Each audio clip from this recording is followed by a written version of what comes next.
মহাদেব, হে ভোলে বাবা, দেখো আমি তোমার এত ভক্তি ভরে পূজা করছি। প্লিজ বাবা, প্লিজ তুমি একটু দেখো বাবা, আমার যেন আমার বয়ফ্রেন্ডের সাথে বিয়েটা হয়ে যায়। হে বাবা, হে আমার যেন কেলটুর সাথে বিয়েটা হয়ে যায় বাবা, কেলটুর সাথে যেন বিয়েটা হয়ে যায়। তুমি একটু দেখো বাবা, তুমি যেন একটু দেখো। এটা কি রকম হলো? আমার যতদূর মনে আছে আগের বছর অন্য কারো নাম করেছিল, তার আগের বছর অন্য কারো নাম করেছিল, তার আগের বছর অন্য কারো নাম করেছিল, তার আগের বছর তো অন্য কারোর নাম প্রকাশ করেছিল আমার কাছে। আরে বালিকে, তুই আগে নিজের সিদ্ধান্ত কোন ছেলেটা তোর আসল বয়ফ্রেন্ড, আর তুই আগে কোন ছেলেটাকে বিয়ে করতে চাস সেইটা ঠিক কর, তারপরে আমার কাছে এসে বলবি। আর তুই যদি প্রত্যেক বছর আমার কাছে এসে আলাদা আলাদা ছেলের নাম করিস, বিয়ে করার আশা প্রকাশ করিস, আর আমি যদি তথাস্তু বলি, তাহলে তো তোর আঙুল গুনতে গেলে 100টার উপর বিয়ে হয়ে যাবে। তুই নারী আগে ঠিক কর যে তুই কাকে বিয়ে করবি না করবি, তারপরে আমার কাছে এসে বলবি।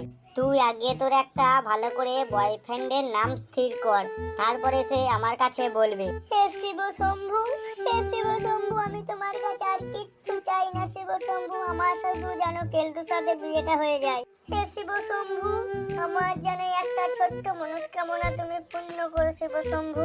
তথাস্তু রে বালিকে, তথাস্তু। তুই যদি কাউকে মন থেকে ভালোবাসিস নিশ্চয়ই তুই তাকে পাবি, আমিও সাহায্য করবো তোকে। তথাস্তু, তথাস্তু।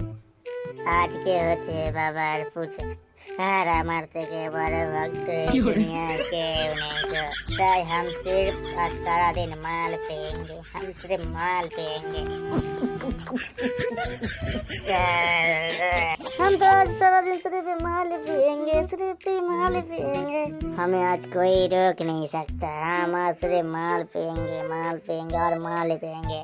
উফ, আর পারি না, এই লোকটা যে কোথায় যায় কে জানে। আজকে যে একটা পুজোর দিন, যে কোথায় আমাকে হাতে হাতে সাহায্য করবে তা নেই, কোথায় গিয়ে বসে আছে কে জানে লোকটা। দেখি একটু ডেকে হেঁকে, যদি কপাল ভালো হয় তাহলে সারা পেতেও পারি। কই গো, কোথায় গেলে তুমি? শুনতে পাচ্ছ না? কই গো, কই গো, সারা দিতে পারছো না, না শুনতে পাচ্ছ না? কানে কালা হয়ে গেলে নাকি? আরে মোদি আমার সাথী, মোদি আমার সব, মদ ছাড়া আমি কিছুই জানি না, মদ না পেলে আমি বড় অসহায়, মোদি আমার সাথী, মোদি আমার সব। ধর বাড়া ধরে, একটু বাংলা থেকে আর নেশা হয় ভালো করে। কি গো, তুমি কোথায় আছো? তুমি সাড়া দিতে পারছো না? কই গো, এতক্ষণ তো ডাকছি, তুমি সাড়া দিতে পারছো না, না কানে ঠসা হয়ে গেছো? এই তো গো, এই আমি বাড়ির বাইরে বসে আছি গো, বাড়ির বাইরে। তুমি বাড়ির বাইরে? তুমি বাড়ির বাইরে কি করছো? কি আর করবো গো সোনা, এই তো একটু বসে আছে। উফ, এই মানুষটা না আমাকে কোনদিন শান্তিতে থাকতে দিল না। তুমি এখানে বসে বসে কি করছো?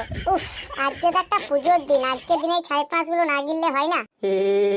কি গো, তোমার আমার কথাগুলো কানে যাচ্ছে না তাই না? তুমি কি ভেবেছো আজকে সারাদিন ছাই পাঁচ গুলো গিলবে নাকি? হ্যাঁ শোন, তুই বেশি বকবি না বলে দিচ্ছি। আজকে পুজোর দিন, কোথায় আমাকে একটু হাতে হাতে সাহায্য করবে তাই নেই, সারাদিন সকাল থেকে মদ খেতে লেগে গেছে। শোন, কানের কাছে বেশি টিরিবিরি করিস না, তুই নিজের কাজ নিজে করগা, আমি যা করছি আমাকে করতে দে, ঠিক আছে? আর যদি বেশি কানের কাছে টিরিবিরি করবি, মেরে হাত পা ভেঙে রেখে দেবো বলে দিলাম। হ্যাঁ, মারবো বললেই হলো, মারা তো সোজা আছে, কই গায়ে হাত দিয়ে দেখাও দেখি। কি বললি? তোকে আমি মারতে পারবো না? বড় হাসাইলি রে আমাকে তো। আজকে তোর হাড় গুলো ভেঙে দেবো আমি।